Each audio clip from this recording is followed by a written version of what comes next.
கர்த்தருடைய பரிசுத்த நாமத்துக்கு மகிமை உண்டாகட்டும். ஆண்டவராகிய இருக்கிற இயேசு கிறிஸ்துவின் நாமத்தினாலே உங்கள் ஒவ்வொருவருக்கும் குருத்தோலை ஞாயிறு வாழ்த்துக்களை தெரிவித்துக் கொள்கிறேன். அல்லேலூயா. இன்றைக்கு ஆண்டவராகிய இருக்கிற இயேசு கிறிஸ்து இதே போல ஒரு ஞாயிற்றுக்கிழமையிலே எல்லா ஜனங்களாலும் எருசலேம் நகர வீதிகளிலே ஜனங்களாலே ராஜாவாய் அவர் அழைத்துக் கொண்டு போகப்பட்ட ஒரு நாள்.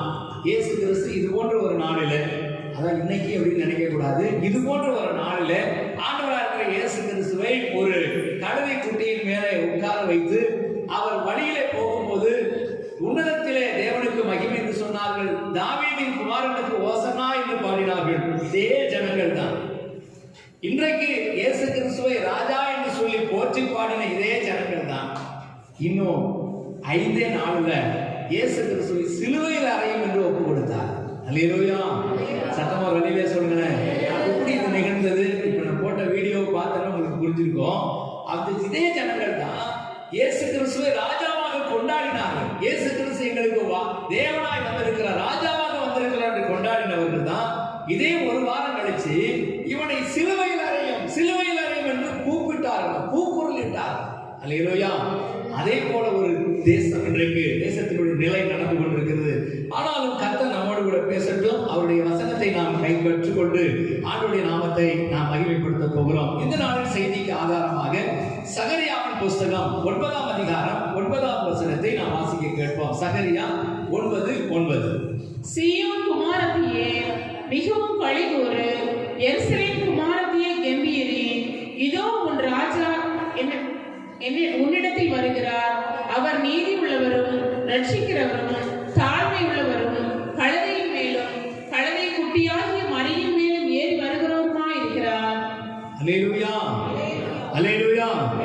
சீயோன் குமாரத்தியே மிகவும் களிகூரு, எருசலேம் குமாரத்தியே கெம்பீரி, இதோ உன் ராஜா உன்னிடத்தில் வருகிறார். அல்லேலூயா. இன்றைக்கு ஒரு கெம்பீர சத்தத்தோடு கூட தேவனை மகிமைப்படுத்த வேண்டிய தேவ ஜனங்கள், கம்பீரமாய் கர்த்தரை துதித்து பாடி ஆண்டவருக்குள்ள களிகூற வேண்டிய ஜனங்கள், சோர்ந்து போன நிலையில, பிசாசினால் கட்டப்பட்ட நிலையில, ஐயோ என்னுடைய வாழ்க்கை இப்படி இருக்கிறதே என்று சொல்லி சோர்வோடு கூட கவலையோடு கூட துக்கத்தோடு கூட வாழ்ந்து கொண்டிருக்கிறதுனால பரிசுத்த ஆவியானவர் நமக்கு சொல்லுகிறார், சீயோன் குமாரத்தியே கம்பீரித்து, சீயோன் குமாரத்தியே மகிழ்ந்து, நீ கர்த்தருடைய நாமத்தை மகிமைப்படுத்தும் போது உன் ராஜாவாகிய கர்த்தர் உன்னிடத்தில் வருகிறார். அல்லேலூயா. சத்தமா ஒரு அல்லேலூயா சொல்லுங்களேன். ஏன் நீ கம்பீரிக்கணும்? ஏன் நீ களி கூறணும்? தேவ ஜனங்கள் இன்றைக்கு கம்பீரிக்கவும் களி கூறவும் தவறி போனதுனால யாரோ ஒருவன் கம்பீரித்துக் கொண்டிருக்கிறான். அல்லேலூயா. நாம விட்டு போன அடையாளத்தை, நாம் மறந்து போன அடையாளத்தை, நாம் தொலைத்து போன அடையாளத்தை அவன் தனக்கென்று எடுத்துக் கொள்கிறான். அல்லேலூயா. சத்தமா ஒரு அல்லேலூயா சொல்லுங்களேன். பல வருஷங்களுக்கு முன்பாக யார் வீட்டில் ஸ்டிக்கர் ஒட்டி இருப்பாங்க தெரியுமா? வீட்டு வாசற்படியில் ஸ்டிக்கர் ஒட்டுறது யாருடைய பழக்கம் தெரியாதோ? யார் ஓட்டுவாங்க வீட்டு வாசல்ல ஸ்டிக்கர்? கிறிஸ்தவங்க தான் ஒட்டினாங்க. வசனத்தை ஸ்டிக்கரா போட்டு ஒட்டினாங்க. இப்ப எல்லா வீட்லயும் பாருங்க, எல்லாரும் ஒட்டுறாங்க. அல்லேலூயா. பஸ்ல போனீங்க அப்படின்னு சொன்னா, முன்னாடி ஒரு காலத்துல விசுவாசிகள் ஒரு ஸ்டிக்கர் வாங்கி வச்சிருப்பாங்க, 5 ரூபாய் 10 ரூபாய் கொடுத்து. அந்த ஸ்டிக்கரை பஸ்ல ஒட்டிக்கிட்டு இருப்பாங்க. எப்படி இருக்கும் அப்படின்னு சொன்னா, வருத்தப்பட்டு பாரம் சுமக்கிறவர்களே, நீங்கள் எல்லாரும் இடத்தில் வாருங்கள், நான் உங்களுக்கு இளைப்பாறுதல் தருவேன். ஒரு ஆசீர்வாதமான ஒரு வசனம், ஒரு சுவிசேஷத்தை சொல்ற மாதிரி ஒரு வசனத்தை ஒட்டியிருப்பாங்க. இப்ப பஸ்ல ஏறி பாருங்க, என்ன வசனம் இருக்குது பஸ்ல? அந்த வசனத்தை ஒட்ட விட மாட்டான். அந்த வசனத்தை கிழிச்சுன்னு சொல்லுவான். அந்த வசனத்தை ஒட்டி இருந்தா கூட அவனுக்கு நமக்கு தெரியாமலே கிழிச்சு எடுத்துருவான். ஆனா இப்ப எல்லா பஸ்லயும் பாருங்க என்ன ஒட்டி இருக்கிறாங்க. பஸ்ல போகும்போது பார்க்கவே மாட்டீங்களோ? அல்லேலூயா. என்ன ஒட்டி இருக்காங்க? ஆமா பாருங்க, இன்னும் பஸ்ல போகும்போது என்ன ஒட்டி இருக்காங்கன்னு பாருங்க. கொஞ்சம் அப்படி கண்ணெல்லாம் திருப்பி பாருங்க. ஏறணும்னா தூங்கிடக்கூடாது. நிறைய பேர் பஸ்ல ஏறணும்னா தூங்கிடுறது. அப்படி தூங்கக்கூடாது. என்ன இருக்குது, தேசம் எப்படிப்பட்ட சூழ்நிலைக்கு போகுதுன்னு பாருங்க. அப்ப இப்படிப்பட்ட ஸ்டிக்கர் கலாச்சாரத்தை, ஒரு வசனத்தை ஸ்டிக்கராக ஒட்டுகிற கலாச்சாரத்தை எங்கிருந்து கற்றுக்கொண்டான்? எங்கிருந்து அவன் எடுத்துக்கொண்டான்?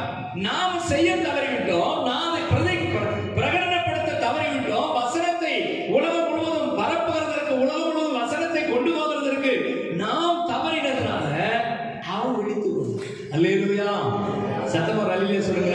அதனாலதான் சியோன் குமாரத்தி ஆகிய நம்மை பார்த்து இயேசுவின் குடும்பம் என்ற தலைப்புல இன்றைக்கு ஆண்டவர் தருகிறார் கெம்பீரிக்கிற குடும்பம். அல்லேலூயா. நம்முடைய குடும்பம் எப்படி இருக்கணும்? கம்பீரமாய் கர்த்தரை துதிக்கிற குடும்பமா இருக்கும். அல்லேலூயா. ஏதோ வெந்தரத்துக்கிட்டு விதி வந்தா சாவோம் அப்படிங்கிற மாதிரி இருக்கக்கூடாது. கேட்போம் ஒரு சிலர்கிட்ட, எப்படி இருக்கீங்க பிரதர்? ஏதோ இருக்கிறோம். அல்லேலூயா. நம்முடைய வாயில எப்போதும் கர்த்தரை துதிக்கிற துதியும் கம்பீர சத்தம் வந்து கொண்டே இருக்கு. அல்லேலூயா. ஏன் தெரியுமா? இதோ உன் ராஜா உன்னிடத்தில் வருகிறார். ராஜாவாகிய கர்த்தர் உன்னிடத்தில் வருகிறபடினாலே, ராஜாவாகிய கர்த்தரை உன் வீட்டுக்குள்ளே அழைத்துக் கொண்டு போகிறபடினாலே, ராஜாவாகிய கர்த்தர் உன் குடும்பத்துக்குள்ளே வருகிறபடினாலே, உன் வீதிகளில் அவர் உலாவ வருகிறபடினாலே, நீயும் நானும் இன்றைக்கு கம்பீரித்து பாட கர்த்தர் அழைக்கிறார். அல்லேலூயா. அதனால தான் ஆண்டவருடைய வசனம் சொல்கிறது, ராஜா உன்னிடத்தில் வருகிறதுனால, ராஜாவாகிய கர்த்தர் உன்னிடத்தில் வருகிறதுனால நீ கம்பீரித்து பாடு. ஏன்? ராஜாவே உன் வீட்டுக்கு வருகிறார், ராஜாவே உன் அருகாமையில் வருகிறார், உன்னை அழைத்துக் கொண்டு போகிறார், உன்னுடைய குடும்பத்துக்குள்ளே வருகிறார். நீயே சோர்ந்து போக வேண்டும். அல்லேலூயா. அதை குறித்து இன்னொரு வசனத்தை நான் வாசிக்கும் போது 23வது அதிகாரம், என்னாகமம் 23ஆம் அதிகாரம் 21வது வசனத்தில் இப்படி சொல்லப்பட்டிருக்கிறது. என்னாகமம் 23:21. அவர் யாக்கோபிலே அக்கிரமத்தை காண்கிறதும் இல்லை, இஸ்ரவேலிலே குற்றம் பார்க்கிறதும் இல்லை. அவர்களுடைய தேவனாகிய கர்த்தர் அவர்களோட இருக்கிறார். ராஜாவின் ஜெய கம்பீரம் அவர்களுக்குள்ளே இருக்கிறது. அல்லேலூயா. இங்க பாருங்க, சொல்லப்பட்டிருக்கிற வசனத்தை, அவர்களுடைய தேவனாகிய கர்த்தர் அவர்களோட இருக்கிறார். அல்லேலூயா. அந்த தேவனாகிய கர்த்தர் அவர்களோட இருக்கிறபடினால உள்ள என்ன இருக்குதா? ராஜாவின் ஜெய கம்பீரம் இருக்கிறது. அல்லேலூயா. அதனாலதான் ஆண்டுடைய வசனம் இன்றைக்கு தெளிவாய் சொல்கிறது, என் சகோதரனே, என் சகோதரியே, தேவனால் அழைக்கப்பட்ட இயேசுவின் குடும்பத்திற்குள் அழைக்கப்பட்டிருக்கிற என் அருமை பிள்ளையே, நீ சோர்ந்து போய் இருக்க வேண்டிய அவள் அல்ல, நீ சோர்ந்து போய் இருக்க வேண்டியவன் அல்ல. உனக்குள்ளே ராஜாவின் ஜெயகம்பீரம் இருக்கிறது. அல்லேலூயா. ஏன் தெரியுமா? ராஜாவின் ஜெயகம்பீரம் எப்படிப்பட்டது? அது எக்கால சொலியை போல, எக்கால சத்தத்தை போல சத்தத்தை உயர்த்தி கர்த்தரை துதிக்க சொல்லும். அல்லேலூயா. ஏன் தெரியுமா? அந்த காரியத்தை ஆண்டவர் உணர்த்துகிறார். இந்த குருத்தோலை ஞாயிற்றன்று, குருத்தோலை ஞாயிற்றுல ஜனங்கள் எப்படி இருக்க வேண்டும் என்று, என் ஜனங்கள் எப்படி பாட வேண்டும் என்று, என் ஜனங்கள் எப்படிப்பட்ட மனநிலையில் இருக்க வேண்டும் என்று தேவன் விரும்புகிறார் என்பதை தான் இந்த வசனத்தின் மூலமா நம்மோடு கூட பேசிக் கொண்டிருக்கிறார். எனக்கு அன்பான சகோதரனை, சகோதரியே, நான் ஏன் ரட்சிக்கப்பட்டேன், ஏன் ஆண்டவரை ஏற்றுக்கொண்டேன் என்று ஒருபோதும் உங்கள் வாயினாலே சொல்லாதிருப்பீர்களா? அல்லேலூயா. அநேகருக்கு இன்னைக்கு ஒரு சோர்வு வந்துருச்சுன்னா போதும், ஒரு பிரச்சனை வந்துருச்சுன்னா போதும், பிரச்சனையினுடைய காரணத்தை அறிகிறதுக்கு முற்படுகிறது இல்லை, அந்த பிரச்சனைக்கு என்ன காரணம் என்பதை கேட்கறது இல்லை, அந்த காரணத்தை உட்கார்ந்து யோசிக்கிறது இல்லை. ஒரே வார்த்தையில, நான் ஏன் ரட்சிக்கப்பட்டனோ தெரியல. அல்லேலூயா. நான் ஏன் இந்த சபைக்கு வந்தனோ தெரியல, நான் ஏன் இயேசுவை ஏற்றுக்கொண்டனோ தெரியல. அங்க இருந்திருந்தா, எங்க இருந்திருந்தா, ரட்சிக்கப்படாம இருந்திருந்தா, நான் மற்றவங்களோட கூட சாமியாடி சந்தனம் பூசி நரகத்துக்கு போயிருப்பேன். அல்லேலூயா. இங்க வந்ததுனால நான் இப்படி இருக்கேன். ஒருபோதும் நம்முடைய வாயிலிருந்து இந்த வார்த்தை வரக்கூடாது. ஏன் தெரியுமா? ஆண்டவருடைய வசனம் சொல்லுகிறது, ராஜாவின் ஜெயகம்பீரம் உங்களுக்குள்ள இருக்க வேண்டும். ராஜாவின் ஜெயகம்பீரம் உங்களுக்குள் இருக்கிறது. அதனாலதான் உன் தேவனாகிய கர்த்தர் உன்னோடு கூட இருக்கிறபடினாலே, உங்க வீட்டுக்குள்ள, உங்க குடும்பத்துக்குள்ள, உங்களுடைய சர்வாமையில நீங்க இருக்கிற எல்லா இடங்களிலும் ராஜாவின் ஜெயகம்பீரத்தை நாம் கேட்கணும். அல்லேலூயா. கர்த்தர் நாமம் என் புகலிடமே, கருத்தோடு துதித்திடுவே. கர்த்தர் நாமம் என் புகலிடமே, கருத்தோடு துதித்திடுவே. யெகோவா நீரே, எல்லாமே பார்த்துக் கொள்வீர். யெகோவா நீரே, எல்லாமே பார்த்துக் கொள்வீர். கலங்கலப்பா, கலங்கலப்பா, கலங்கலப்பா, கலங்கலப்பா. நாமம் என் புகலிடமே, கருத்தோடு துதித்திடுவே. அல்லேலூயா. நம்முடைய தேசத்தில் இருக்கக்கூடிய ராணுவத்திற்கு ஒரு பயிற்சி கொடுக்கிறார். ராணுவத்துக்கு போகணும்னா சும்மா எல்லாரும் கத்தி தூக்கிட்டு போக முடியாது. ராணுவத்துக்கு போனா பல மாதங்கள், பல வருஷங்கள் அவர்களுக்கு பயிற்சி கொடுக்கிறாங்க. இந்த பயிற்சியில ஒரு காரியம் உள்ள இருக்கு. இந்த பயிற்சிக்குள்ள ஒரு காரியம் இருக்குது. என்ன அப்படின்னு சொன்னா, சத்தம், சவுண்ட் ஒண்ணு. அல்லேலூயா. அது என்னங்க சத்தம் அப்படின்னு சொன்னா, கராத்தே வீரர்கள் பார்த்தீங்கன்னா கராத்தேல அடிக்கும்போது கையில் ஒரு இந்த ஓடெல்லாம் வச்சுருப்பான். லைனாக ஒரு 10 ஓடை அடிக்க வச்சுருப்பான். வச்சுட்டு அமைதியாக அடிக்கணும், சத்தமே போடக்கூடாதுன்னு சொல்லி கொடுப்பாங்க. ஏன் சத்தம் போடுறாங்க? இங்கே ஒருத்தர் இருக்கிறான் பூக்காரன், அவன்கிட்ட கேட்டால் தெரியும் என்ன எப்படி எதுக்கு அடிக்கும் போது ஏன் சத்தம் போடுறாங்க தெரியுமா? அதுக்குள்ள ஒரு ரகசியம் இருக்குது. அல்லேலூயா. என்ன ரகசியம் அப்படின்னு சொன்னா, ஒரு காடு இருக்குதுன்னு சொன்னா அந்த காட்டுக்குள்ள எல்லா மிருகங்களும் இருக்கும், ஆனா அதுல ஒரு சிங்கமும் இருக்கும். அந்த சிங்கம் தான் காட்டுக்கு ராஜா. என்ன சிங்கத்தை காட்டுக்கு ராஜா வாங்கிட்டீங்க அப்படின்னு சொன்னா, அந்த சிங்கம் என்ன பண்ணுமா? படுத்திருக்கும், நல்லா தூங்கிட்டு இருக்கும். திடீர்னு பசி எடுத்த உடனே எழுமுன உடனே சிங்கம் ஓடி போய் விரட்டிட்டு போய் அந்த இறையெல்லாம் குடிக்கிற வேலைலாம் அதுக்கு கிடையாது. உடனே அது எழும்பி என்ன பண்ணுமா? அந்த காடை அதிர்கிறபடிக்கு ஒரு கர்ஜனை பண்ணும். கர்ஜனைன்னா சும்மா கோழி என்ன செய்யும்? கத்தும். இப்படி ஒவ்வொன்றுக்கும் ஒவ்வொரு மாடு என்ன செய்யும்? அதுவும் கத்தும். நமக்கு எல்லாமே ஒன்று தான். அல்லேலூயா. குதிரை, யானை ஒவ்வொன்றுக்கும் ஒவ்வொரு பேர் இருக்குது. ஆனா இது எல்லாம் கத்துற சவுண்டை காட்டிலும் ஒரு சிங்கம் கர்ஜனை பண்ணுகிற சத்தம் காடே அதிர்படியான சத்தத்தை உண்டாகும். அல்லேலூயா. அப்ப அந்த காடு அதிர்படி சத்தத்தை கேட்ட உடனே அங்க சுற்று வட்டாரத்தில் மேய்ந்து கொண்டிருக்கக்கூடிய மான்களும் முயல்களும் மற்ற மிருகங்களும் ஐயோ சிங்கம் வந்துடுச்சு நம்மளை அடிச்சு கொண்டுருன்னு சொல்லி பயந்து அங்கும் ஓடும். அங்கும் ஓடும் போது ஏதாவது ஒரு மிருகம் ஓடி வந்து இது காலடியில் விடும். அல்லேலூயா. அது பக்கத்துல வந்து அந்த மிருகத்தை அடித்து இது சாப்பிடாது. அல்லேலூயா. இந்த கர்ஜனையில ஒரு விஷயம் இருக்குது. அதே போலதான் இந்திய ராணுவம் சரி, உலகம் முழுவதும் இருக்கக்கூடிய எல்லா ராணுவத்திற்கும் ஒரு கோடு வேர்டு கொடுத்திருக்கிறாங்க. அவங்க புறப்பட்டு போகும்போது அந்த வார்த்தையை சொல்லிட்டு தான், அந்த சத்தத்தை சொல்லிதான் அவர்கள் புறப்பட்டு போகிறார்கள் யுத்தத்திற்கு. இன்றைக்கு இஸ்ரவேல் ராணுவங்கள், இஸ்ரவேல் தேசத்திலிருந்து புறப்படுகிற ராணுவம் யெகோவா நிசி என்கிற வார்த்தையை சொல்லிட்டு தான் புறப்பட்டு போடுறாங்க. அல்லேலூயா. அப்ப யுத்தத்துக்கு போகும்போது அந்த யெகோவா நிசிங்கிற சத்தத்தை சொன்ன உடனே, யெகோவா நிசி என்ற வார்த்தையை சொன்ன உடனே ஜெயக்கூடியான கர்த்தர் அவர்கள் நடுவில் வருகிறார். அதுதான் இங்க சொல்லப்பட்டிருக்கிறது. ராஜாவின் ஜெயகம்பீரம் உங்களுக்குள்ள இருக்கிறது. இது புரிந்து கொள்ளாததுனாலதான் இன்றைக்கு பிசாசினாலே சோர்ந்து போய், பிசாசினாலே துக்கப்படுத்தப்பட்டு, பிசாசினாலே அடிமட்டத்திற்கு கொண்டு போகப்பட்டு தேவ பிள்ளைகள் சோர்ந்து போய் வாழ்ந்து கொண்டிருக்கிறார். அல்லேலூயா. ராஜாவின் ஜெயகம்பீரம் எனக்குள் இருக்கிறது. இந்த ராஜாவின் ஜெயகம்பீரத்தை எனக்குள்ளே கர்த்தர் வைத்திருக்கிறார். என் குடும்பத்துக்குள்ளே கர்த்தர் வைத்திருக்கிறார். இனி நான் சோர்ந்து போக அழைக்கப்பட்டவன் அல்ல, சோர்ந்து போக அழைக்கப்பட்டவன் அல்ல என்ற உணர்வு நமக்குள்ள இருக்கு. அல்லேலூயா. இன்றைக்கு குருத்தோலை ஞாயிறு என்பதனால அது சம்பந்தப்பட்ட ஒரு வசனத்தை நான் வாசிக்க போகிறோம். மத்தேயு எழுதின சுவிசேஷம் 21ஆம் அதிகாரம் 3வது வசனம். மத்தேயு எழுதின சுவிசேஷம் 21:3. இந்த ராஜாவின் ஜெயகம்பீரம் நமக்குள் இருக்க வேண்டுமானால், இந்த ராஜாவின் ஜெயகம்பீரத்தை அனுபவிக்க வேண்டுமானால் என்ன செய்ய வேண்டும் என்று இந்த வசனம் சொல்லுகிறது. மத்தேயு 21:3. ஒருவன் உங்களுக்கு ஏதாகிலும் சொன்னால் இவைகள் ஆண்டவருக்கு வேண்டும் என்று சொல்லுங்கள், உடனே அவைகளை அனுப்பிவிடுவான் என்று சொல்லி அவர்களை அனுப்பினார். அல்லேலூயா. இந்த வசனத்துல மத்தேயு 21ஆம் அதிகாரம் 1 முதல் 9 வரை இருக்கிற வசனங்களை வீட்டில் போய் வாசிச்சு பாருங்க. நேரம் ஆனதுனால சுருக்கமா உங்களுக்கு முக்கியமான வசனத்தை மட்டும் நான் சொல்ல விரும்புகிறேன். மத்தேயு சுவிசேஷம் 21ஆம் அதிகாரம் 1 முதல் 9 வரை. இதுதான் இன்றைக்கு இந்த குருத்தோலை ஞாயிற்றுக்கு பிரசங்கிக்கிற பிரசங்க வசனங்கள். இந்த வசனத்துல என்ன சம்பவிக்கிறது? இந்த சம்பவம் என்ன அப்படின்னு சொன்னா, இயேசு கிறிஸ்து ஒரு கிராமத்துக்கு போகிறார். அந்த கிராமத்தில் இருக்கக்கூடிய ஒரு இடத்தில் அவர் அமர்ந்து கொண்டு நம்முடைய சீசர்களில் 2 பேரை அனுப்பி, நீங்கள் போய் அங்கே ஒரு பார்க்கும்போது ஒரு கழுதையும் கழுதை குட்டியும் கட்டியிருக்க காண்பீர்கள். அந்த கழுதையும் கழுதை குட்டியும் கட்டியிருக்கும் பொழுது நீங்கள் அந்த கழுதை குட்டியை அவிழ்த்து கொண்டு வாருங்கள். கட்டப்பட்டிருக்கிற அந்த கழுதை குட்டியை அவிழ்த்து கொண்டு வாருங்கள். அங்கே உங்களிடத்துல எவனாகிலும் ஏன் அவிழ்த்தீர்கள் என்று கேட்டா என்ன சொல்லுங்க? இது ஆண்டவருக்கு வேண்டும் என்று சொல்லுங்க. அல்லேலூயா. சத்தமா ஒரு அல்லேலூயா சொல்லுங்க. அப்ப இந்த சம்பவத்தை வைத்து ராஜாவின் ஜெயகம்பீரம் நமக்குள்ள, நம்முடைய குடும்பத்துக்குள்ள வர வேண்டுமானால் ஆண்டவருக்கு வேண்டும் என்று சொல்லக்கூடிய சில காரியங்களை நாம் கொடுக்க வேண்டும். அல்லேலூயா. சத்தமா ஒரு அல்லேலூயா சொல்லுங்க. வேகமா இந்த 4 காரியங்களை பார்க்க போகிறோம். முதலாவதாக எபிரேயருக்கு எழுதின நிருபம் 11ஆம் அதிகாரம் 6வது வசனத்தை வாசிக்க கேட்போம். எபிரேயர் 11:6. விசுவாசம் இல்லாமல் தேவனுக்கு பிரியமாயிருப்பது கூடாத காரியம். ஏனென்றால் தேவனிடத்தில் சேர்கிறவர் அவர் உண்டென்றும் அவர் தம்மை தேடுகிறவர்களுக்கு பலன் அளிக்கிறவர் என்று விசுவாசிக்க வேண்டும். அல்லேலூயா. அப்ப ஆண்டவருக்கு வேண்டும்.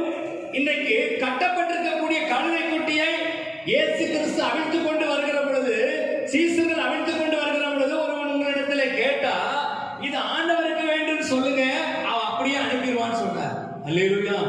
அதே போல அப்படியே அனுப்பிவிட்டான். அந்த கழுதை குட்டியாகிய மரியின் மேல் ஏறி உட்கார்ந்துதான் இயேசு கிறிஸ்து இன்றைக்கு பவனியாக வந்தார். இன்றைக்கு பாரம்பரியமான சபைகளில இன்னைக்கு என்ன செய்வாங்க, ஓலை குருத்தை குடித்துக் கொண்டு ரோட்ல என்ன செய்வாங்க, நடந்து போவார்கள். இயேசு கிறிஸ்து இன்றைக்கு இதே போல ஒரு நாளிலே அவர் பவனியாக போனார், எருசலேம் நகர வீதிகளிலே போனார் என்பதற்காக இன்றைக்கும் அதே போல செய்கிறார். அல்லேலூயா.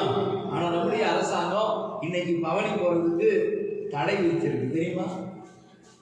அல்லேலூயா. நம்ம அதெல்லாம் பார்க்கறதுல குருத்தோட ஞாயிறுன்றது இன்னைக்கு நீங்க வந்து சொன்ன பிறகுதான் தெரியுது பாஸ்டர். நாங்க என்ன செய்வோம், நாங்க டெய்லி எப்போதும் போல காலையில் இருந்துவோம், களியை தின்போம், மாலையில் இருந்துவோம், களியை தின்போம், தூங்குவோம். அல்லேலூயா. இன்னைக்கு என்ன நடக்குது, தேசத்துல என்ன நடக்குது, சபையில என்ன நடக்குது, சபையினுடைய நிகழ்ச்சி என்ன, இந்த வருஷத்துல கர்த்தர் நமக்கு என்ன செய்திருக்கிறார், இதெல்லாம் யோசிக்கிறதுக்கு டைமே இல்லை. I am very busy. நாங்க ரொம்ப பிஸியான ஆட்கள். அல்லேலூயா. இப்படி பிஸியாவே இருக்கோம்னா கடைசியிலே பிஸி ஆயிடும். அல்லேலூயா. அப்ப ஆண்டவருடைய வசனம் என்ன சொல்லுது, நல்லா கவனிச்சு பாத்தீங்கன்னா, ஆண்டவருக்கு வேண்டும் என்ன வேண்டும், விசுவாசத்தை தேவன் நம்மிடத்தில் எதிர்பார்க்கிறார். அல்லேலூயா. ஒருவர் விசுவாசம் இல்லாமல் தேவனுக்கு பிரியமா இருக்க முடியாது. இன்றைக்கு அநேகர் ஆண்டவருடைய பிள்ளைகளுக்கு விசுவாச குறைவு காரணம் என்ன அப்படின்னு சொன்னா, தொடர்ந்து அவர்கள் விசுவாச குறைவுகளுக்குள்ளே தள்ளப்படுவதற்கு காரணம் என்னன்னு சொன்னா, விசுவாசம் இல்லாமல் தேவனுக்கு பிரியமா இருப்பது கூடாத காரியம். ஏனென்றால் விசுவாசிக்கிறவன் தேவன் உண்டென்றும் அவர் தம்மை தேடுகளுக்கு பலனளிக்கிறார் என்று நம்ப வேண்டும். அல்லேலூயா. சத்தமா ஒரு அல்லேலூயா சொல்லுங்க. டாக்டர்கள் என்ன செய்யறாங்க, நம்முடைய சரீரத்தில் இருக்கிற வியாதி, ஒரு கிட்னி ப்ராப்ளம், ஒரு ஹார்ட் ப்ராப்ளம், ஏதோ ஒரு சரீரத்தில் இருக்கக்கூடிய வியாதிக்கு மருந்தை உள்ள அனுப்புறாங்க. ஹாஸ்பிட்டல்ல மருந்தை ஊசி மூலமாகவோ இல்ல டேப்லெட் மூலமாக உள்ள அனுப்புறாங்க. உள்ள போகிற மருந்து போய் அந்த வியாதியை, அந்த பலவீனப்பட்ட பகுதியை சரி செய்யும் என்று அவர்கள் நம்புகிறார்கள். அல்லேலூயா. ஆனா நாம என்ன செய்யறது இல்ல, வசனம் சொல்லுகிறது, அவர் வசனத்தை அனுப்பி நம்மை குணமாக்குகிறார். ஒரு வியாதி வந்தா, ஒரு பலவீனம் வந்தா வசனத்தை அனுப்பி நம்மை குணமாக்குகிறார் என்பதை நம்ம என்ன செய்யறது இல்ல, நம்புறது இல்ல. அந்த வசனத்தை விசுவாசிக்கிறது இல்ல. வசனம் நம்மை உயிர்ப்பிக்கும் என்று யோசிக்கிறது இல்ல. அதனாலதான் விசுவாசம் இல்லாமல் தேவனுக்கு பிரியமா இருப்பது கூடாத காரியம். அல்லேலூயா. ஒரு தாத்தாவும் ஒரு பேத்தியும் மழை பெய்கிறதுக்காக ஜெபம் பண்ண போனாங்க. மழை பெய்கிறதுக்காக ஜெபம் பண்ண போகும்போது அந்த பேத்தி சொன்னா, தாத்தா நம்ம போகும்போது ஒரு கொடை எடுத்துட்டு போவோம் அப்படின்னு சொன்னா. உடனே தாத்தா சொன்னாரு, சும்மா இது இவ்வளவு வெயில் அடிக்குது, மழை வரவா போகுது அப்படின்னு. நம்ம எதுக்கு போறோம், மழை வர்றதுக்கு ஜெபம் பண்ண போறோம். போகும்போது நம்ம என்ன செய்யணும், கொடை எடுத்துட்டு போறதுதான முறை. அப்ப நம்ம ஜெபம் பண்ண மழை வருங்கிறது விசுவாசம் தாத்தாவுக்கு இல்ல, பேத்திக்கு இருக்குது. அதே போலதான் இன்றைக்கு தேவனிடத்தில் சேருகிறவர்கள் அவர் உண்டென்றும் அவர் தம்மை தேடுகளுக்கு பலனளிக்கிறவர் என்றும் அறியாது இருக்கிறார். அல்லேலூயா. அவர் தேவனிடத்தில் எதிர்பார்க்கிற காரியம் என்ன, விசுவாசம். இந்த விசுவாசம் ஆண்டவருக்கு வேண்டும். அல்லேலூயா. சத்தமா அல்லேலூயா சொல்லுங்களேன். இரண்டாவதாக நீதிமொழிகள் புஸ்தகம் 23ஆம் அதிகாரம் 26ஆம் வசனத்திலே சொல்லப்பட்டிருக்கிறது. நீதிமொழிகள் 23:26. என் மகனே, உன் இருதயத்தை எனக்கு தா, உன் கண்கள் என் வழிகளை நோக்குவதாக. அல்லேலூயா. இரண்டாவதாக ஆண்டவருக்கு என்ன வேண்டும், முதல்ல நம்ம பார்த்தோம் விசுவாசம் இருக்க வேண்டும். நம்மிடத்தில் எதிர்பார்க்கிற விஷயம் விசுவாசம் வேண்டும். இரண்டாவது, என் மகனே உன் இருதயத்தை எனக்கு தா. நம்ம இருதயம் எங்க இருக்குது, இன்னைக்கு ஆராதனையில எங்க வந்து உட்கார்ந்து இருந்தாலும் இருதயம் எல்லாம் எங்க இருக்குது, ஆம்பூர் ஹாட் தம் பிரியாணி. அல்லேலூயா. போகும்போது நம்ம என்ன செஞ்சிடணும், ஆர்டர் கொடுத்துடணும். இன்னைக்கு கிடைக்கவே கிடைக்காது. அல்லேலூயா. இல்லைன்னா பழனி கடையில் ஒரு மட்டன் பிரியாணி ஆர்டர் கொடுத்துருவோமா, இன்னைக்கு என்ன சாப்பிடலாம், போகும்போது என்ன வாங்கலாம், இன்னைக்கு மட்டன் எடுக்கலாமா, சிக்கன் எடுக்கலாமா, பிச்சன் எடுக்கலாமா, என்ன எடுக்கலாம் அப்படின்னே யோசனை. நம்ம இருதயம் எங்க இல்லை, இங்கே இல்லை. சிலருடைய இருதயம் பார்த்தீங்கன்னா எப்போது அவர்களுடைய காரியங்களை குறித்து, அவருடைய சொந்த காரியங்களை குறித்து, உலக காரியங்களை குறித்து டென்ஷன் ஆகிட்டே இருப்பாங்க. எப்பவும் அதையே மைண்ட்ல போட்டு குழப்பிக்கொண்டே இருப்பாங்க. எப்பவும் ஐயோ இது நடக்குமா, அது நடக்குமா, அது போகுமா, இது போகுமா, எதுவுமே போகாது. அல்லேலூயா. சத்தமா ஒரு அல்லேலூயா சொல்லுங்க. கவலைப்படுகிறதுனால எவன் தன் சரீர வளர்த்தியில ஒரு முளம் கூட்ட முடியும். ஒருவேளை நான் குள்ளனா இருக்கிறேன், ரொம்ப குள்ளமா இருக்கிறேன், நான் போகும்போது கொஞ்சம் ஹைட்டான ஒரு இடத்துல ஏதாவது ஒரு பொருள் இருந்தா என்ன எடுக்க முடியல. ஐயோ இவ்வளவு ஹைட்டா நான் இல்லையே, இப்ப நம்ம ஸ்ரீதர் மாதிரி நான் ஹைட்டா இல்லையேன்னு நான் கவலைப்படுறேன். கவலைப்பட்டு ஸ்ரீதர் மாதிரி நான் வளர போறேன்னா என்னைக்காவது வளர முடியுமா? அல்லேலூயா. சத்தம் ஒரு அல்லேலூயா சொல்லுங்களேன். ஸ்ரீதரை பார்க்கும்போது எனக்கும் ஆசை தான், இந்த மாதிரி ஹைட்டா வளர்ந்தா எப்படி இருக்கும். அல்லேலூயா. ஆமா, ஹைட்டா வளரணும்னு எனக்கு ஆசை. பைபிள் சொல்லுது, நீங்கள் கவலைப்படுகிறதுனால நீங்க சரீர வளர்ச்சியில் என்ன செய்ய முடியாது, ஒரு முறம் கூட்ட முடியாது. இருதயத்துக்குள்ள எப்போதும் நம்முடைய இருதயத்துக்குள்ள இருதயத்தை தேவனிடத்தில் ஒப்பு கொடுத்து, உலக பிரகாரமான கவலைக்கு ஒப்பு கொடாதபடிக்கு தேவனிடத்தில் ஒப்பு கொடுத்து ஆண்டவர் சொல்றார், என் மகனே உன் இருதயத்தை எனக்கு தா, உன் கண்கள் என் வழிகளை நோக்குவாராக. அல்லேலூயா. இரண்டாவது இயேசு கிறிஸ்து நம்மிடத்தில் எதிர்பார்க்கிற காரியம், முதலாவது விசுவாசம் அவருக்கு வேண்டும், இரண்டாவது நம்மிடத்துல இருதயத்தை கேட்கிறார். அல்லேலூயா. பாருங்க, அந்த கழுதை குட்டியும் கட்டி இருந்தவன், நான் எவ்வளவு காசு கொடுத்து வாங்கி கட்டியிருக்கிறேன் தெரியுமா, நான் என் வீட்டுல எவ்வளவு பாசமா வளர்த்தேன் தெரியுமான்னு கேட்கல, ஆண்டவருக்கு வேண்டும்னு சொன்னோன்னு கொடுத்துட்டான். அல்லேலூயா. ஆண்டவர் நம்மிடத்துல இன்னைக்கு என்ன எதிர்பார்க்கிறார், உன் இருதயம் வேணும், அதை மட்டும் நான் தரமாட்டேன். அல்லேலூயா. ஏசப்பாவுக்கு என்ன வேணாலும் கொடுக்குறேன். சிலர் சொல்லுவாங்க, இந்த சாமிக்கு நான் வந்துட்டேன்னா, இந்த சாமி என்ன சுகமாக்கிட்டாருனா, இந்த சாமி என்ன நல்லா வச்சாருனா பெரிய என்னமோ செய்வேன்பா. அல்லேலூயா. ஆனா சாமி நல்லா வச்சாலும் சரி, என்ன வச்சாலும் சரி, அப்புறம் மறந்தே போயிடுவாங்க. ஆண்டவர் அப்படி ஒன்றும் சில்லறத்தனமா போய் காசு கேட்க மாட்டாங்க. அல்லேலூயா. இதே உலக பிரகாரமா இருக்கிற நாட்கள், ஆண்டவர் அறியாத காலங்கள்ல சாமிக்கு ஏதாவது நேர்த்தி கடன் பண்ணுவாங்க. நேர்த்தி கடன் பண்ணி உனக்கு ஆடு வெட்டிடுறேன் அப்படின்னு சொன்னா, இவன் வெட்டாம விட்டானா அடுத்த நாள் அதை அறுவாள் எடுத்து இவனை வெட்டவர். அல்லேலூயா. நீ வெட்டுறேன்னு சொன்னியா எங்க அப்படின்னு கேட்போம். ஆனா நம்ம ஆண்டவர் அப்படி சில்லற கிடையாது. அல்லேலூயா. சத்தமா ஒரு அல்லேலூயா சொல்லுங்க. ஜென்டில்கான், அவர் ரொம்பவும் நேர்மையானவர், உண்மையானவர், மென்மையானவர், சந்தோஷமானவர். அவர் நம்மிடத்துல எதிர்பார்க்கிறார். நீ கொடுத்தாலும் சரி, கொடுக்காவிட்டாலும் சரி, அதை நான் அவனை வெட்டிடுவேன்லாம் கேட்க மாட்டேன். அல்லேலூயா. சத்தமா ஒரு அல்லேலூயா சொல்லுங்க. மூன்றாவதாக நான் வாசிக்கும் போது பிலிப்பியர் 2ஆம் அதிகாரம் 5வது வசனத்தை வாசிக்கும். பிலிப்பியர் 2:5. கிறிஸ்து இயேசுவிலிருந்து சிந்தி உங்களிலும் இருக்க கடவுள். அல்லேலூயா. மூன்றாவது நம்முடைய சிந்தைகளை கேட்கிறார், சிந்தனைகளை கேட்கிறார். என்ன சிந்தனை? எப்போதும் உலகத்தினுடைய காரியத்தையும், உலகத்தினுடைய கவலையும், உலகத்தினுடைய காரியங்களை குறித்த சிந்தனையை நம்முடைய இதயத்தை ஆக்கிரமித்துக் கொண்டிருக்கிறபடினால ஆண்டவர் சொல்றாரு, கிறிஸ்து இயேசுவில் இருந்த சிந்தையை உங்களுக்கு இருக்க கடவுள். அப்ப நீங்க சிந்தையில எப்போதும் கட்டப்பட்டிருக்கிறீங்க, சிந்தையில ஒரு போராட்டத்தோடு கூட இருக்கிறீங்க, சிந்தையில எப்போதும் ஒரு பிரச்சனையோடு கூட இருக்கிறீங்க. அதனாலதான் ஆண்டவர் சொல்றாரு, இந்த சிந்தையை தூக்கி போட்டுட்டு கிறிஸ்து இயேசுவில் இருந்த சிந்தையை உங்களுக்கு கொடுக்க ஆண்டவர் விரும்புகிறார். அல்லேலூயா. சரி, அடுத்தபடியாக கடைசியாக மீகா எழுதின மீகாவின் புஸ்தகம் 4ஆம் அதிகாரம் 13வது வசனம். மீகா 4:13. சீயோன் குமாரத்தியே, நீ எழுந்து போரடி, நான் உன் கொம்புகளை இரும்பும், உன் குளம்புகளை வெண்கலம் ஆக்குவேன். நீ அநேக ஜனங்களை நொறுக்கி போடுவாய். அவர்கள் தேடி சேர்த்ததை நீ கர்த்தருக்கென்றும் அவர்களுடைய ஆஸ்தியை பூமிக்கெல்லாம் ஆண்டவராய் இருக்கிறவருக்கென்றும் நியமிப்பாய். அல்லேலூயா. சீயோன் குமாரத்தியே, நீ கம்பீரித்து பாடணும்னா, சீயோன் குமாரத்தியே, உனக்கு ஒரு ராஜாவின் ஜெயகம்பீரம் உன் குடும்பத்துக்குள்ள வரணும்னா, நான்காவதாக ஒரு காரியத்தை செய்யணும். நீ தேடி சேர்த்ததை, அவர்கள் தேடி சேர்த்ததை கர்த்தருக்கென்றும் அவருடைய ஆஸ்திகளை பூமிக்கெல்லாம் ஆண்டவராய் இருக்கிறவருக்கும் கொடுக்கும். அல்லேலூயா. சத்தமா ஒரு அல்லேலூயா சொல்லுங்களேன். ஆண்டவருக்கு என்று கொடுக்கிறத, ஆண்டவருக்கு என்று கொடுத்து ஆண்டவருடைய ஆசீர்வாதத்தை பெற்றுக் கொள்கிறத இந்த கடைசி காலங்களில் தேவ ஜனங்கள் மறந்து போனார்கள். தேவ ஜனங்கள் இந்த காரியங்களை, இந்த நியமங்களை எல்லாம் மறந்து போனார்கள். அதனாலதான் ஆண்டவர் சொல்றாரு, சீயோன் குமாரத்தியே, நீ கம்பீரித்து பாடணும், உனக்குள்ள ராஜாவின் ஜெயகம்பீரம் இருக்கணும், உன் குடும்பத்துக்குள்ள ராஜாவின் ஜெயகம்பீரம் வரணும். ஆனா நீ என்ன செய்யணும்? அவர்கள் தேடி சேர்த்ததை கர்த்தருக்கென்றும் அவருடைய ஆஸ்தியை பூமிக்கெல்லாம் ஆண்டவராய் இருக்கிற கர்த்தருக்கென்றும் கொடுக்கணும். அல்லேலூயா. 4 காரியங்களை சொல்ற, சுருக்கமாய் சொன்னாலும், அந்த ஒரு மனிதன் இயேசு கிறிஸ்துவுக்கு ஒரு கழுதை குட்டியை கொடுத்தான்.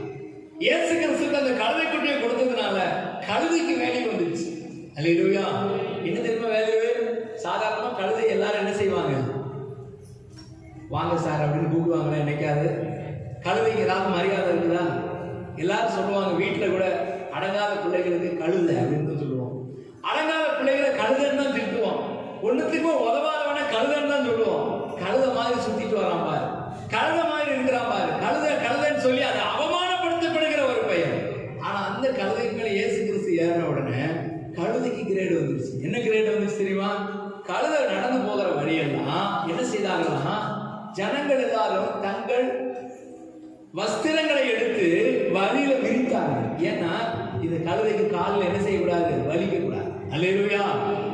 மரத்தினுடைய கிளைகளை, மெல்லிய இலைகள் இருக்கக்கூடிய கிளைகளை வெட்டி வழியெல்லாம் பரப்பினார்கள். அதன் மேல அப்படி ஜம்முன்னு நடந்து போச்சு. கழுதைக்கு தெரியாது, என்னடா இது, நேற்று வரைக்கும் நம்மளை எல்லாரும் துரத்தி துரத்தி அடிச்சாங்க, இன்னைக்கு இந்த கழுதைக்கு இவ்வளவு கிரேடா? கழுதைக்கு வந்து கிரேடு இல்லைங்க, கழுதை மேல இருக்கிற ஆண்டவருடைய கிரேடு. அல்லேலூயா. சத்தமா அல்லேலூயா சொல்லுங்க. நீங்கள் ஆண்டவருக்கு வேண்டும் என்பதை நீங்கள் கொடுத்தீர்களானால், ஆண்டவரை சுமக்கிற கழுதையாய் நீங்கள் மாறுவீர்களானால், உங்க மேல ஆண்டவர் உட்கார்ந்து இருக்கிறார் என்று சொன்னா, நீங்க நடக்கிற இடத்திலெல்லாம், போகிற இடத்திலெல்லாம் உங்களுக்கு ஒரு மரியாதை, கனம் இருக்குது. அல்லேலூயா. அதைத்தான் அந்த வசனம் சொல்லுகிறது. ராஜாவாகி அவருக்கு நீங்க வேண்டும். அல்லேலூயா. ராஜாவாகி அவருக்கு உங்களுடைய குடும்பம் வேண்டும். உங்களுடைய குடும்பத்தில் இருக்கக்கூடிய 4 காரியங்கள்: விசுவாசம், உங்களுடைய இருதயம், உங்கள் சிந்தை, உங்கள் ஆஸ்திகள், இவையெல்லாம் கர்த்தருக்கு வேண்டும். கர்த்தருக்கு இவைகளை கொடுத்து பாருங்க, உங்க குடும்பத்துக்குள்ள ராஜாவின் ஜெயகம்பீரம் தங்கும். அல்லேலூயா. சத்தமா அல்லேலூயா சொல்லுங்க. நீங்க அதெல்லாம் விட்டுட்டு நம்ம உலக பிரகாரமான ஆசீர்வாதங்களை, உலக பிரகாரமான நன்மைகளை, உலக பிரகாரமான காரியங்களை தேடி ஓடுகிறதுனால தான் எப்போது நம்முடைய குடும்பத்துக்குள்ள சமாதானம் இல்லை, எப்போது நம்முடைய குடும்பத்துக்குள்ள வியாதி, எப்போது ஏதாவது ஒரு பிரச்சனை இருந்து கொண்டே இருக்கும். ஒருவருக்கு வியாதி வந்து சரியாச்சுன்னா இன்னொருத்தருக்கு வியாதி வருகிறது, இன்னொருத்தருக்கு சரியான இன்னொருத்தருக்கு வியாதி வருது, ஒரு சண்டை வருது, குடும்பத்துக்குள்ள ஒரு சமாதானம் இல்லாத கலக்கமான சூழ்நிலை இருக்குது. இதை அனுபவிக்கிறதுக்காக கர்த்தர் நம்மை அழைக்கிறார். நமக்குள்ள ராஜாவின் ஜெயகம்பீரம் இருக்கிறது. அல்லேலூயா. சத்தமா அல்லேலூயா சொல்லுகிறேன். நமக்கு சாப்பிட இருக்குதோ இல்லையோ, துணி உடுத்த இருக்குதோ இல்லையோ, மனமகிழ்ச்சியாய் மனரம்யமாய் வாழ நாம் கற்றுக்கொள்ள வேண்டும். அல்லேலூயா. ஏன் தெரியுமா? ராஜாவின் ஜெயகம்பீரம் எனக்குள்ள இருக்கிறபடினாலே, ராஜாவின் ஜெயகம்பீரம் எங்களுக்குள்ள இருக்கிறபடினாலே, நாங்கள் எப்போதும் கர்த்தரை கம்பீரித்து பாடுவோம் என்ற உணர்வு நமக்கு இருக்கும். அல்லேலூயா. ஆரம்ப நாட்கள்ல ஊழியத்தின் காரியங்களை உங்களுக்கு அநேகருக்கு தெரிந்திருக்க வாய்ப்பு இல்லை. அநேகர் புதிதாக வந்ததுனால நீங்க என்ன நினைப்பீங்க? பாஸ்டர் திடீர்னு தொகைக்குடின்னு மேல இருந்து குதிச்சிட்டாரு அப்படின்னு நினைப்பீங்க. இது தொகைக்குடின்னு குதிச்சு வந்த சபை அல்ல. அல்லேலூயா. இந்த சபையானது சாதாரணமாய் வந்ததில்லை, இயேசு கிறிஸ்துவின் ரத்தத்தின் மேல கட்டப்பட்ட சபை. அல்லேலூயா. அது மட்டும் இல்லாம இங்கே இருந்த நம்முடைய பழைய விசுவாசிங்க ஒவ்வொருத்தருக்கு தெரியும் ஆரம்ப நாட்கள் எவ்வளவு கஷ்டம் அப்படின்னு சொல்லி. ஒரு சின்ன காரியத்தை வாங்கணும், அன்னைக்கு மைக் வாங்கணும்னு சொன்ன உடனே யாரோ 2 பேர் காசு கொடுத்தாங்க, போய் மைக் வாங்கிட்டு வந்துட்டோம். ஆனா அன்னைக்கு அப்படி இல்லை. ஒரு சின்ன காரியத்தை வாங்கணும், ஒரு பல்பு வாங்கணும்னா கூட, இந்த சபைக்கு ஏதோ ஒரு பொருள் வாங்கணும்னாலும் பல மாதங்கள் அதுக்கு காத்திருக்கணும், பல வருஷங்கள் காத்திருக்கணும். ஒரு பாய் வாங்குறதுக்கு இங்க இருந்து நானும் இங்க இருக்க ஜான் என்ற தம்பியும் எங்க போனோம் அப்படின்னு சொன்னா ஆம்பூர்ல போய் பாய் வாங்கிட்டு வந்தோம். ஏன் தெரியுமா? அப்படியாவது நம்ம நேரடியா போனா ஒரு 100 ரூபாய் குறைச்சி தரமாட்டாங்களா அப்படின்னு சொல்லி ஆம்பூர்ல போய் அங்க இருக்கக்கூடிய எல்லா இடத்தையும் சுத்தி எங்க கம்மி விலைக்கு கிடைக்குது, யார் நல்ல பாயா வச்சிருக்கிறாங்கன்னு சொல்லி அங்க போய் வாங்கிட்டு வந்தோம். ஆரம்ப நாட்கள் அவ்வளவு கடினமான ஒரு சூழ்நிலை, கடினமான காரியம். வீட்லயும் கூட ஒரு கொஞ்ச வருமானம், சொற்ப வருமானம், நானும் பாஸ்டமாவும் பிள்ளைகளும் இருக்கும்போது ஒரு சாதாரண சின்ன விஷயத்துக்கு கூட, ஒருவேளை சாப்பாட்டுக்கு கூட, ஒருவேளை ஒரு மட்டன் எடுத்தோ ஒரு சிக்கன் எடுத்தோ சாப்பிடுனா கூட பலமுறை யோசிக்க வேண்டிய சூழ்நிலை. ஆனாலும் ராஜாவின் ஜெயகம்பீரங்களுக்குள்ள இருந்ததுனால, அல்லேலூயா, அதை குறித்து ஒரு நாள் கவலைப்பட்டதே கிடையாது. ஐயோ இப்படி இருக்குது, இப்படி கம்மியான வருமானம் இருக்குது, இப்படி நம்ம என்ன செய்ய போறோம், எதிர்காலம் என்ன ஆகும் அப்படின்னு சொல்லி யோசிச்சதே கிடையாது. உள்ள ராஜாவின் ஜெயகம்பீரம் இருந்ததுனால எப்போதும் நாங்க சந்தோஷமா தான் இருந்திருக்கிறோம். அல்லேலூயா. சத்தமா அல்லேலூயா சொல்லுங்களேன். இந்த பாடுகளின் மத்தியில, இந்த உபத்திரவத்தின் மத்தியில, இந்த பிரயாசத்தின் மத்தியில கட்டப்பட்ட சபை தான் இந்த சபை. அல்லேலூயா. சும்மா வந்து இல்ல, திடீரென்று வந்து விடல. இதற்கென்று பல பிரயாசங்கள், இதற்கென்று பல முயற்சிகள், பல விழிப்புகள், கண் விழிப்புகள், ஜெபங்கள், இவைகள் எல்லாம் இன்வெஸ்ட் பண்ணதுனால இந்த சபை இன்னைக்கு வளர்ந்துச்சு. அல்லேலூயா. சத்தமா அல்லேலூயா சொல்லுங்களேன். கடந்த வாரத்தில் ஒரு சபை குறித்து கேள்விப்பட்டேன்.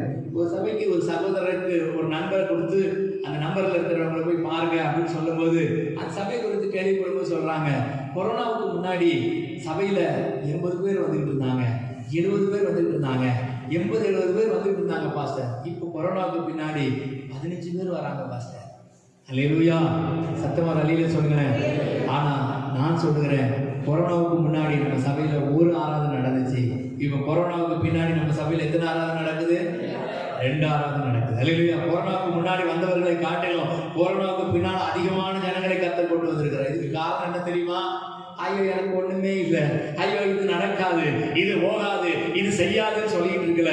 ராஜாவின் ஜெயகம்பீரம் எனக்குள்ள இருக்கிறது. அல்லேலூயா. ராஜாவின் ஜெயகம்பீரம் சபைக்குள்ள இருக்கிறது. இதை கேட்டுக்கொண்டிருக்கிற உங்கள் குடும்பத்துக்குள்ளேயும் இந்த ராஜாவின் ஜெயகம்பீரம் வரணும்னா, ராஜாவாகி அவரை வரவேற்று கெம்பீரித்து பாடி கர்த்தரை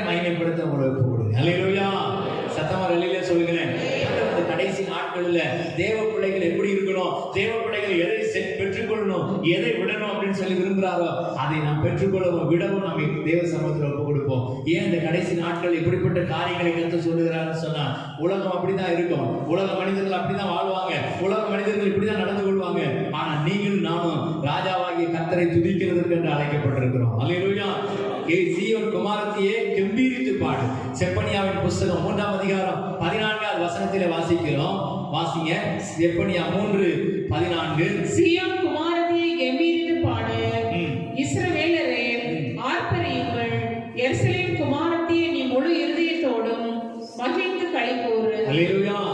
சீயோன் குமாரத்தியாகிய நம்மை, எருசலேம் குமாரத்தியாகிய நம்மை பார்த்து கர்த்தர் சொல்கிறார், நீ மகிழ்ந்து களிகூரு, நீ எப்போது கம்பீரித்து பாடு, ஏனென்றால் ராஜாவாகிய கர்த்தர் உனக்குள்ளே இருக்கிறார். ஏன் தெரியுமா? இன்னொரு வசனத்தை வாசிக்கிறோம். சகரியாவின் புஸ்தகம் 2ஆம் அதிகாரம் 10வது வசனத்துல வாசிக்கிறோம், உனக்குள்ள ஒரு சந்தோஷம், உனக்குள்ள ஒரு கம்பீரம், உனக்குள்ள ஒரு ராஜாவின் ஜெய கம்பீரம் இருக்க வேண்டுமானால் இந்த வசனத்தை வாசித்து பார்த்துக்கலாம், நிச்சயமா இந்த கம்பீரம் நமக்குள்ள வரும். வாசிப்போம். சகரியா 2:10.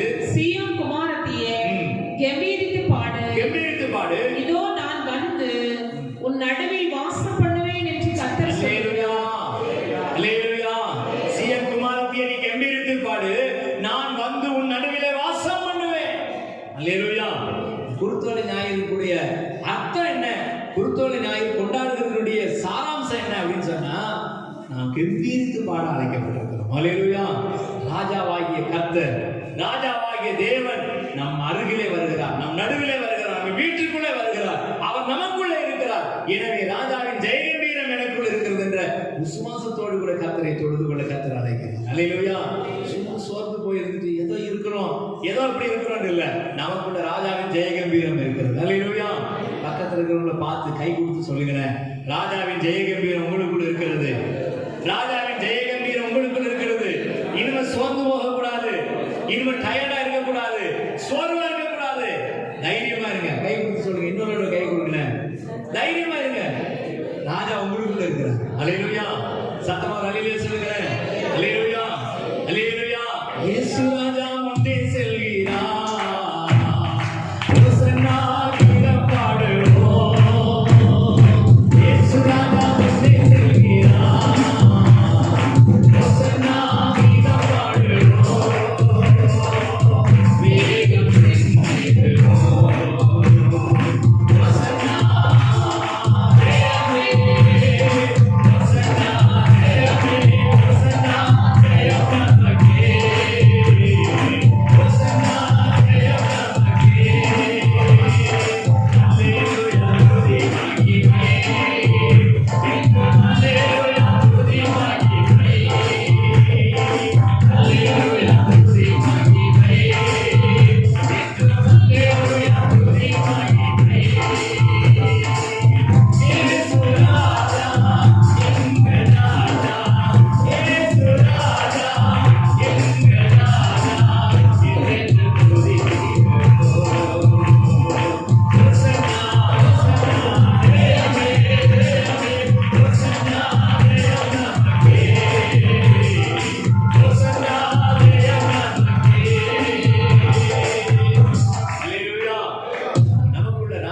ஜெயகம்பீரம் இருக்க வேண்டும் என்று கர்த்தர் விரும்புகிறார். அந்த ராஜாவின் ஜெயகம்பீரம் உள்ள இருக்கணும்னா அவருக்கு கொடுக்க வேண்டியதை கொடுக்கணும். அல்லேலூயா. அவர் விரும்புகிறத கொடுக்கணும். ராஜாவாகிய கர்த்தர் உங்கள் நடுவில் வாசம் பண்ணுகிறார். ஒரு சகோதரியை குறித்து ஒரு ஊழியக்காரர் இப்படியாக சாட்சி சொன்னார். அவங்க வீட்டில் ஃப்ரிட்ஜ் வாங்கிட்டாங்க. அந்த சகோதரிக்கு எல்லார் வீட்லையும் ஃப்ரிட்ஜ் இருக்குன்னு உடனே அவங்க வீட்லையும் ஃப்ரிட்ஜ் வாங்க ஆசை. உடனே ஒரு பெரிய டபுள் டோர் ஃப்ரிட்ஜ் வாங்கிட்டாங்க டியூவில். அந்த ஃப்ரிட்ஜை வாங்கி வச்சுட்டு ஃப்ரிட்ஜுக்குள்ள வைக்க ஒன்றுமே இல்லை. அல்லேலூயா. அந்த பக்கம் இந்த பக்கமும் போவாங்களாம். போகும்போதெல்லாம் அந்த ஃப்ரிட்ஜை பார்த்துட்டு இப்போ ஒன்றுமே இல்லை அப்படின்னு போனாங்க. திருப்பி திறந்து பார்த்தாங்க, உள்ள ஒன்றுமே இல்லை. அல்லேலூயா. உடனே ஒரு ஊழியக்காரர் சொல்லி கொடுத்தாரு. அவங்களுக்கு வீட்டுக்கு ஜெபம் பண்ண வந்தார். அந்த ஊழியக்காரர் சொன்னார், இந்த ஃப்ரிட்ஜை பார்த்து நீங்கள் இப்படி ஏற்கப்படாமல், ஆண்டவரே இந்த ஃப்ரிட்ஜ் முழுவதும் எனக்கு பொருட்களை தருவதற்காக நமக்கு சோதரன்னு சொல்லி பாருங்க அப்படின்னா. உடனே அடுத்த நாள் காலையில் அந்த ஃப்ரிட்ஜை தாண்டி போகும்போது, ஆண்டவரே இந்த ஃப்ரிட்ஜ் முழுவதும் பொருட்களை தந்ததற்காக சோதரன்னு கர்த்தரை சோதரிக்க ஆரம்பிச்சாங்க பாருங்க. ஒவ்வொரு பொருளா வர ஆரம்பிச்சது. ஒரு வாரம் கழிச்சு அந்த ஃப்ரிட்ஜை திறந்துனா ஃப்ரிட்ஜுக்குள்ள இருந்து எல்லா பொருளும் கீழே விழுது. அல்லேலூயா. பொருட்களால் நிரம்பிட்டாரு கர்த்தர். இது நடந்த சம்பவம், உண்மையாக நடந்த சம்பவம். இதே போல ராஜாவின் ஜெய கம்பீரத்தை உங்க வீட்டுக்குள்ள வைங்க. குறைவை குறித்து, போராட்டத்தை குறித்து, பிரச்சனை குறித்து முறுமுறுக்காதீங்க.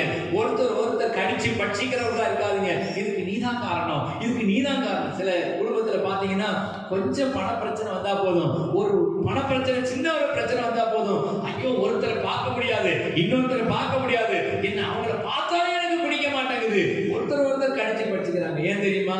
ராஜாவின் ஜெய கம்பீரத்தை இழந்து போனாங்க. அல்லேலூயா.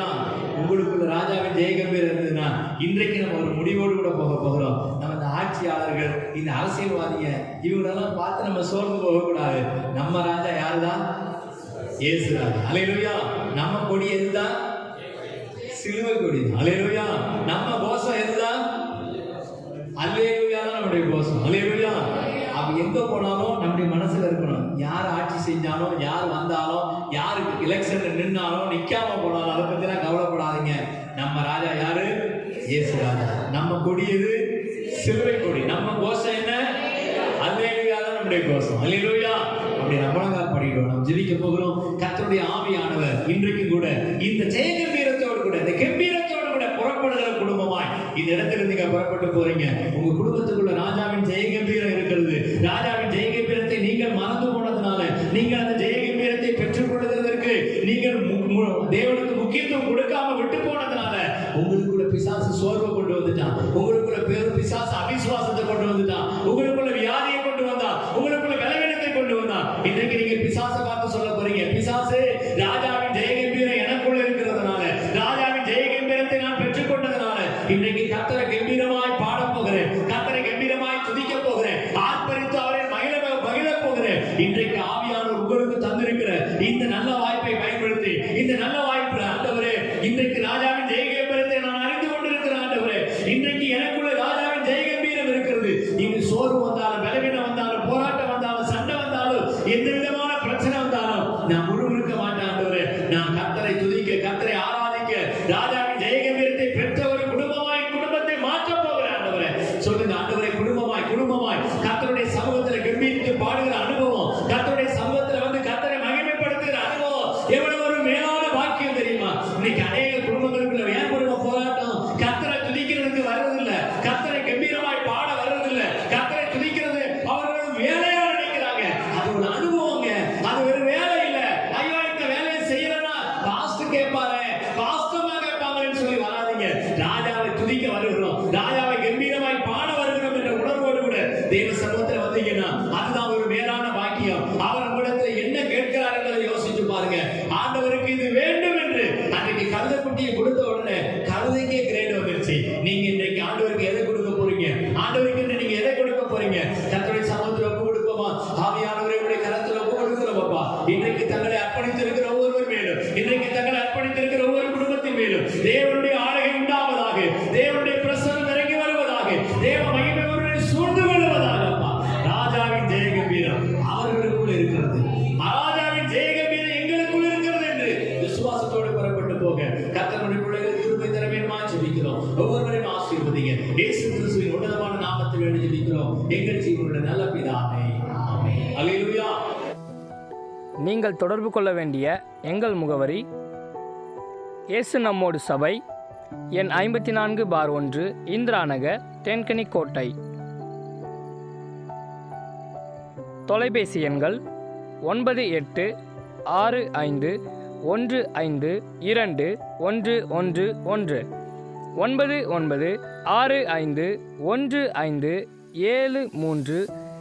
9965157399. Our address: இயேசு நம்மோடு சபை, நம்பர் 54/1, இந்திரா நகர், தென்கனி கோட்டை. Phone numbers 9865152311, 9965157399.